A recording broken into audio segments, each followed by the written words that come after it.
তবে আমার একটা অনুরোধ থাকবে, কক্সবাজারে যেটা আপনারা করবেন এই উপকেন্দ্র, সেটা যেন খুব দৃষ্টিনন্দন হয়। কারণ কক্সবাজারটা আপনারা জানেন, আমি সেখানে একটা রেল স্টেশন করিয়েছি, আমি সেখানে এখন এয়ারপোর্ট হচ্ছে আন্তর্জাতিক মানের এয়ারপোর্ট, আমাদের সমুদ্রসীমা ৮০ মাইল দীর্ঘ বালুকাময় সমুদ্রসীমা পৃথিবীর আর কোথাও নাই, এত দীর্ঘ। তাকেও আমরা যথাযথভাবে কাজে লাগাতে চাই। কাজে সেখানে যেটাই হবে সেটাই জন্য এটা মাথায় রেখে হয় যে এটা একটা চমৎকার পর্যটন কেন্দ্র হিসেবে আমরা ধীরে ধীরে গড়ে তুলব, কিন্তু সেখানে প্রতিটি জিনিস যেন সেইভাবেই গড়ে তোলা হয়। আমাদের দেশের উন্নয়নে গতিশীলতা আসুক, সেটাই আমরা চাই। আর সেই লক্ষ্যে ইতিমধ্যে 7টি প্রকৌশল সংস্থার প্রধানকে গ্রেড 1 মর্যাদা প্রদান করেছি, যেটা আপনাদেরই আমি বলবো যে দাবি ছিল।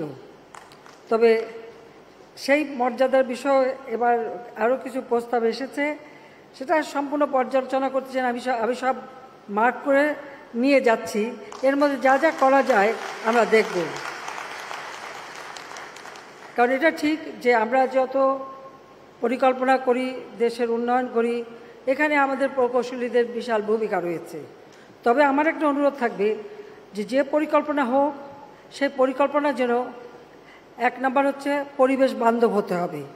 কারণ জলবায়ুর অভিঘাত থেকে আমাদের দেশকে রক্ষা করা, এটা আমাদের লক্ষ্য এবং এটা আমাদের করতেই হবে। আমাদের খরা, বন্যা, জলোচ্ছ্বাস প্রতিনিয়ত মোকাবেলা করতে হয়। কাজে সেদিকে রেখেই আমাদের পরিকল্পনা গ্রহণ। পাশাপাশি পরিকল্পনাগুলি যেন টেকসই হয় এবং খরচের দিকটাও বিবেচনায় নিতে হবে।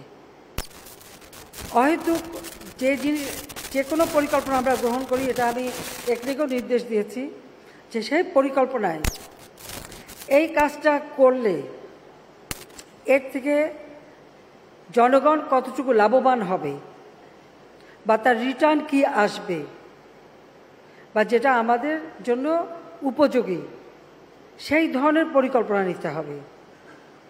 শুধুমাত্র একটা নির্মাণ কাজ করার জন্য যেন নির্মাণ করা না হয়, এটাই আমার অনুরোধ। যে শুধু নির্মাণের জন্য নির্মাণ করা বা এটা কাজ করলেই সেখানে একটা কনস্ট্রাকশন হবে, কিছু লোক কাজ পাবেন, কিছু কাজ কমিশন পাবেন, কিছু এই পাবেন সেই পাবেন, সেটার জন্য না হয়। এটার জন্য আমি আমার পার্লামেন্ট পার্টির এমপিদেরও নির্দেশ দিয়েছি, পার্লামেন্টে আমি নিজে বলেছি, একনেকের মিটিংয়ে বলেছি, সব জায়গায় আমি এই কথাটাই বলি। আর সেরকম যদি কোনো প্রকল্প দেখি, অবশ্যই আমি তা অনুমোদন করব না। যেটা আমার দেশের কাজে লাগবে, মানুষের কাজে লাগবে, আর যে প্রকল্পটা শেষ করলে পরে তার থেকে দেশ কিছু লাভবান হবে, মানুষ লাভবান হবে, আমাদের কিছু উপার্জন হবে, সেটাই আমরা দেখতে চাই। আর সেইভাবেই পরিকল্পনা করা, এটাই আমি চাই আপনাদের কাছ থেকে। ইতিমধ্যে আমরা এই গত 15 বছরে আমরা যে 2008 নির্বাচনে ঘোষণা দিয়েছিলাম, দিন বদলের সনদ, রূপকল্প 2021, 2020 সাল জাতির পিতার জন্মশতবার্ষিকী, 21 ছিল আমাদের স্বাধীনতার সুবর্ণ জয়ন্তী।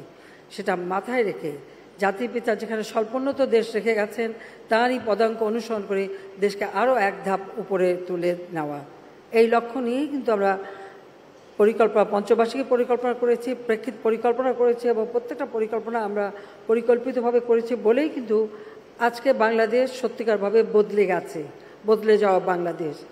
ডিজিটাল বাংলাদেশ গড়ে তুলব ঘোষণা দিয়েছিলাম, আজকের বাংলাদেশ ডিজিটাল বাংলাদেশ, আমরা তা করতে সক্ষম হয়েছি।